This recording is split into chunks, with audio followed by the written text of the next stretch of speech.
My name is Samantha. I'm 20 years old, and I work at a Walmart in Jackson, Alabama, a small town nestled deep in the countryside.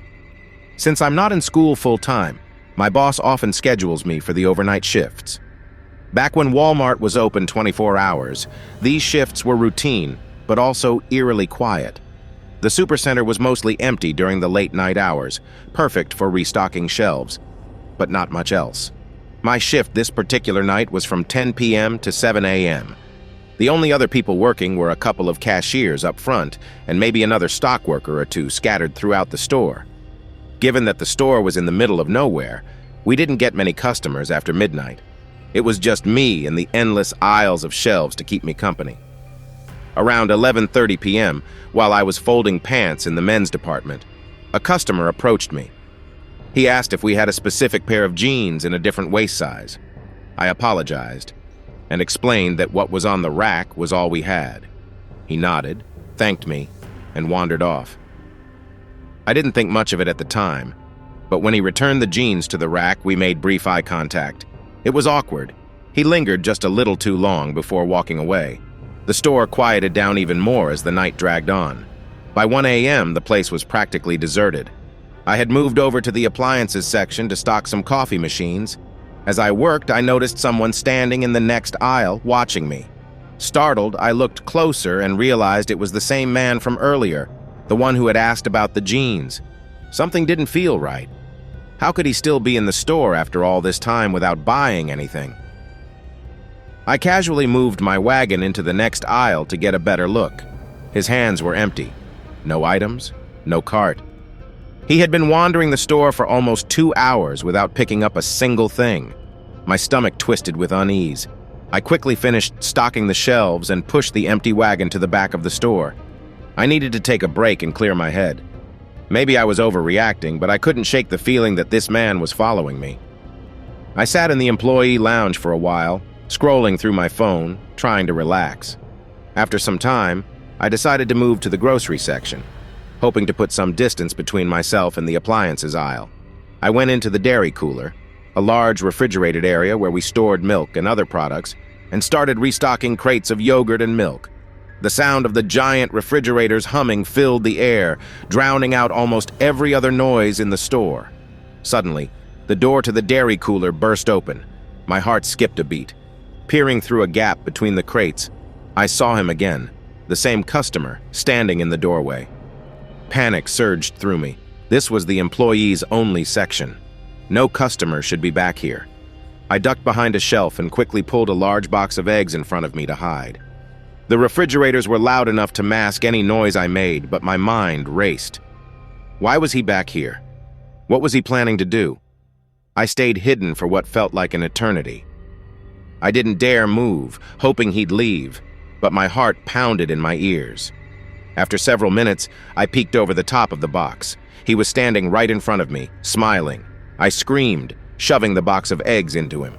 The box tumbled to the floor, eggs splattering everywhere. He stumbled back, distracted just long enough for me to dart past him. He didn't try to grab me, but I didn't look back. I ran through the aisles until I found another employee, a stock worker named Bob. I breathlessly explained what had happened, that some creepy man had cornered me in the cooler. As I was speaking, the man calmly walked up to us, completely unfazed. He apologized, claiming he was from corporate and was there to make sure everything was running smoothly. He said he didn't mean to scare me and that he had been checking on me to make sure I wasn't slacking off. To my shock, Bob believed him. The man's casual demeanor and smooth explanation seemed to convince him, but I wasn't buying it. I asked why he had tried to put his hand over my mouth when I screamed, and he claimed he was just trying to prevent a scene. He then gave me an order to finish restocking the appliances section before quickly walking away. As he disappeared into the aisles, I called after him, asking for his name. "Tom!" he shouted back, never turning around. The whole situation left me shaken. The next day, I told my manager, Margaret, about what had happened. I asked if there had been a scheduled visit from corporate that night, and if she knew anyone named Tom. She said it was nonsense. There was no visit, and no one named Tom worked for the company. Minus equals, minus equals, minus equals, minus. That's when we checked the security footage. Sure enough, the camera showed the man stalking me for hours. He wasn't from corporate. He was just some stranger who had been watching me the entire time. The footage proved it, and a police report was filed, but the man had vanished by then. After that, I refused to work the night shifts. Margaret understood, and now I only work during the day, either stocking shelves or cashiering. I'm still haunted by the thought of how close I came to something far worse that night, and what could have happened if I hadn't screamed.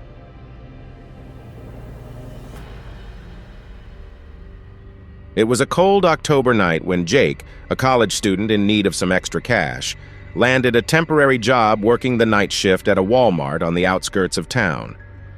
The store sat at the edge of the woods, surrounded by long stretches of empty road. Most people avoided the place after dark. It had a reputation, but Jake, skeptical of small-town gossip, wasn't the type to believe in rumors, let alone ghost stories. The first night was uneventful. He stocked shelves, cleaned up the toy aisle, and helped a few late-night shoppers. The bright fluorescent lights and the mundane routine made the job seem easy. As the hours ticked on, his only companions were the eerie silence and the occasional hum of the ceiling fans. By the third night, the atmosphere started to shift. It was around 1 a.m. when Jake noticed it. He was in the electronics section organizing DVDs when he saw a figure out of the corner of his eye. Just a shadow, darting between the aisles. It looked like a person, but when Jake turned his head to see who it was, no one was there. The aisles were empty. Shaking it off as his imagination, Jake returned to work, telling himself it was nothing. Maybe his eyes were playing tricks on him, but as the night went on, the figure appeared again, and again. Each time it was the same, a dark silhouette that moved quickly, just beyond his field of vision. And every time he tried to confront it, the figure vanished. By 2 a.m., Jake was on edge. He couldn't shake the feeling that someone or something was watching him. The air felt heavier, and the once comforting hum of the ceiling fans now felt sinister, like the sound was masking something else. While he was cleaning up the toy section, Jake noticed something strange. A few dolls had fallen off the shelves, which wasn't unusual, but these dolls were placed in a perfect line, all facing the same direction, toward him. Their glassy eyes gleamed under the fluorescent lights, sending a shiver down his spine. Uneasy, Jake picked them up and placed them back on the shelves, but the moment he turned around, he heard a soft thud. When he turned back, the dolls had fallen again, this time scattered across the floor as if they had been thrown. The air in the store grew colder. Goosebumps prickled Jake's skin. He stared at the dolls for a moment, then backed away, deciding it was best to ignore it. But as he left the toy aisle, he heard a faint giggle, a child's giggle. Jake spun around, heart pounding in his chest. There was no one there. The store was completely empty, except for him. He began to feel lightheaded, almost dizzy. He decided to take a break in the employee lounge at the back of the store. As he made his way down the long, narrow corridor that led to the break room, the lights above him flickered. The once bright, steady glow of the bulbs became erratic, casting strange shadows along the walls. Jake quickened his pace. He had never felt more uncomfortable in a place that was supposed to be so ordinary. A Walmart, of all places, shouldn't feel this menacing. When he reached the break room, he felt a brief moment of relief. The room was warm, and the overhead lights were stable. He grabbed a soda from the vending machine and collapsed onto the worn-out couch, trying to shake off the anxiety that had gripped him. But his break didn't last long. As Jake sat there, sipping his drink, he heard a soft scratching sound coming from behind him. At first he thought it might be the air vent, or maybe a raccoon trying to get inside, but the sound grew louder. It wasn't just scratching, it was scraping, like fingernails dragging across metal. He turned his head slowly toward the break room door. The scratching sound was coming from the other side. Jake's heart raced. The sound stopped, and for a moment there was silence. Then 3 slow, deliberate knocks echoed through the door. Knock, knock, knock. Jake stood up, staring at the door. His first thought was to call security or one of the managers, but then he remembered.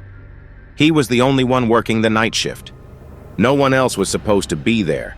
The knocks came again, louder this time. Knock, knock, Knock. He slowly approached the door, his hand trembling as he reached for the handle. As he turned it and opened the door, the corridor was empty. There was no one there, but the air felt different, heavy, cold. Suddenly, the lights in the hallway flickered and went out. The only illumination came from the faint red glow of the emergency exit sign at the far end of the corridor. Jake's breath caught in his throat. He turned back to the break room, only to see the door slam shut on its own. The scratching returned, this time from inside the break room. Panicked, Jake ran down the corridor, his footsteps echoing in the emptiness. The store felt like it was closing in on him, the aisles twisting and turning in ways that didn't make sense. As he sprinted through the store, he could hear that childlike giggling again, echoing from every corner. He reached the front of the store, panting and drenched in sweat. The automatic doors didn't open. He slammed his hands against the glass, but they wouldn't budge. Behind him, the lights flickered again. A low hum filled the air, followed by a soft, dragging sound. Jake turned slowly, and there, standing in the middle of the aisle, was the shadowy figure he had seen earlier. But now it was clearer. The figure was tall and thin, with long, bony limbs that seemed to stretch unnaturally. Its face was obscured by darkness, but Jake could make out two glowing eyes staring straight at him. The figure didn't move, but the giggling grew louder, echoing through the store as if coming from all directions. Jake backed away, his heart racing, but no matter how far he moved, the figure seemed to stay the same distance from him. It was as if the store had become its playground, and Jake was trapped inside. Then, without warning, the figure lunged at him. Everything went black. Jake woke up hours later, lying on the cold tile floor near the front of the store. The lights were back on, and the store looked normal. No shadowy figure, no dolls on the floor, no eerie giggling. It was as if nothing had happened. Shaken, Jake stood up and stumbled toward the exit. This time, the automatic doors opened with ease. As he stepped outside into the cold night air, he vowed never to return to that Walmart. Whatever had happened inside, he didn't care to understand it. But as he walked to his car, he couldn't shake the feeling that something was still watching him.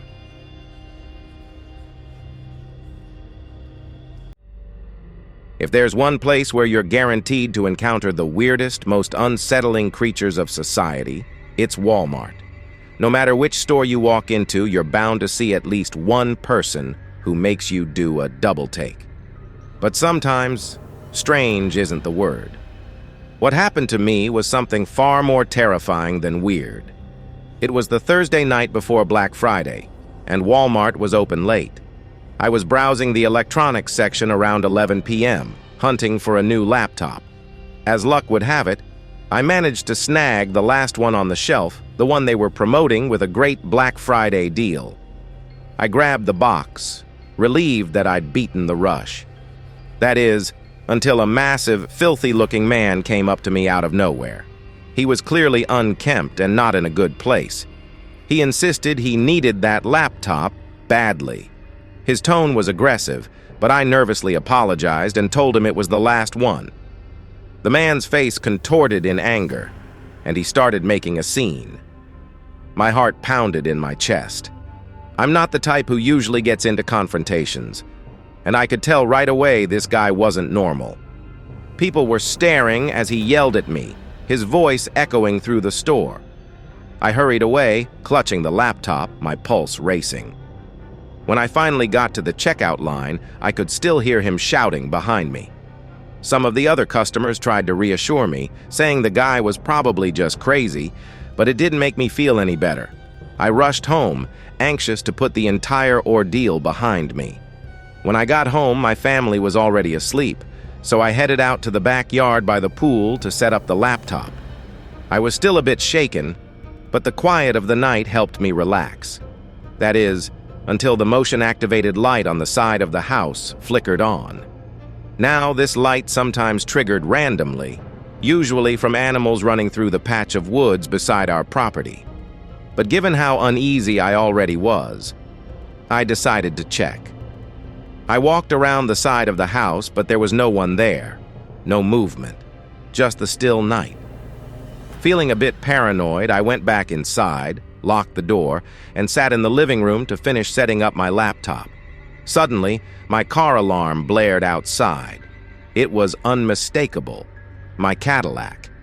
I ran to the window and saw it flashing, horn blaring into the quiet night.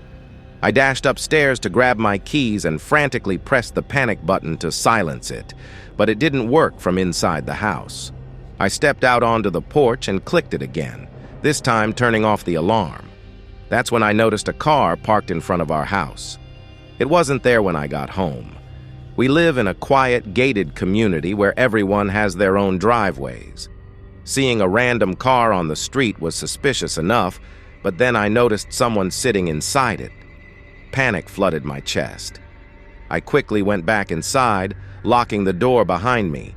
I woke my mom up, telling her something was wrong and that I thought someone was watching us. My dad wasn't staying with us that night. My parents have a complicated situation, so it was just me, my mom, and my younger sister in the house. My mom and I tiptoed downstairs, both of us on edge. She peeked through the peephole, then gasped, covering her mouth in shock. When I looked through, my stomach twisted in horror. Standing on our doorstep was the massive man from Walmart, the same man who had yelled at me over the laptop, now standing just feet from us. I whispered to my mom, "I think he followed me home." Before we could react, the doorknob began to turn. He was trying to get inside. When it didn't open, he started pounding on the door, the sound echoing through the house. My mom let out a stifled scream, her voice shaky as she called 911. My younger sister, now awake, ran out of her room in a panic as the banging on the door continued. Then, just as suddenly as it started, the pounding stopped. The house fell into an eerie silence, but we weren't safe. A few minutes later, while my mom was still on the phone with the police, we heard a loud crash downstairs. The sound of shattering glass filled the house. He had broken a window. My mom and sister screamed. I yelled for them to run upstairs while I sprinted to lock the door to the den where the shattered window was. I stood there, frozen, waiting for him to try and break down the door, but nothing happened. The silence was suffocating. Then I heard the faint sound of a police siren pulling up outside the house. The police arrived quicker than I ever thought possible. I ran outside to meet them, leading them to the den where the window had been shattered. They cautiously entered the room, weapons drawn. That's when they found him, the huge, filthy man, hiding behind one of our couches. He was arrested on the spot, screaming profanities and threats at me the entire time. He was completely unhinged, minus equals equals equals. The officers told us that the man seemed to be on drugs and clearly unstable. They assured us he wouldn't be bothering us again, but that didn't stop me from feeling uneasy. I still couldn't believe what had happened. I had gone from dealing with a crazed man at Walmart to having him try to break into my house hours later. So, while people might laugh at the bizarre characters you see at Walmart, remember this: not all of them are harmless. Some, like the man who followed me home, are far more dangerous than you might think.